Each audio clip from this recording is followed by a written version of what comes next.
ఈ రోజుల్లో సినిమాలకే కాదు, ఏ ప్రోగ్రాం జరిగినా ఈవెంట్ ఆర్గనైజర్లే నిర్వహిస్తున్నారు. చిన్న ప్రోగ్రాం అయితే హాల్ సిబ్బందే ఏర్పాట్లు చేస్తారు. అయితే నాగ చైతన్య హీరోగా నటించిన వృషకర్మ ఫస్ట్ గ్లింప్స్ రిలీజ్ కార్యక్రమం హైదరాబాద్ ప్రసాద్ మల్టీప్లెక్స్ లో జరిగింది. ఈవెంట్ ఎవరు నిర్వహించారో కాని సాక్షాత్తు సినిమా హీరోనే కింద పడేశారు. నిర్వాహకులు ఏర్పాటు చేసిన ప్రత్యేక కుర్చీలో కూర్చున్న హీరో నాగ చైతన్య కుర్చీ తూలిపోయి ఒక్కసారిగా కింద పడిపోయారు. దీంతో అక్కడ ఆందోళన చెలరేగింది. వెంటనే సిబ్బంది కూడా అలర్ట్ అయ్యారు. చిత్ర యూనిట్ టీం ఆందోళనకు గురయ్యారు. కాని నాగ చైతన్య హుందాగానే వ్యవహరించారు. ఆయనకు గాయాలేమీ కాలేదు. వెంటనే లేచి నుంచున్నారు.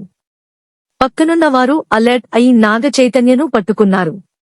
త్రుటిలో ప్రమాదం నుంచి తప్పించుకున్న హుందాగా వ్యవహరించి ప్రోగ్రాం నడిపించారు.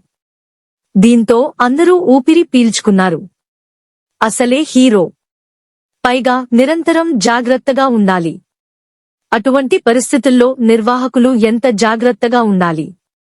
వేసే కుర్చీ దగ్గర నుంచి అన్నీ జాగ్రత్తగా చూసుకోవాల్సిందే. స్టేజీపై ఏర్పాటు చేసిన కుర్చీ సరిగ్గా లేకపోవడం వల్లే ప్రమాదం జరిగిందని తెలుస్తోంది. పెద్ద కార్యక్రమాల్లో భద్రత, నిర్వహణ ఏర్పాట్లు ఎంత పకడ్బందీగా ఉండాలో ఈ సంఘటన నిరూపించింది.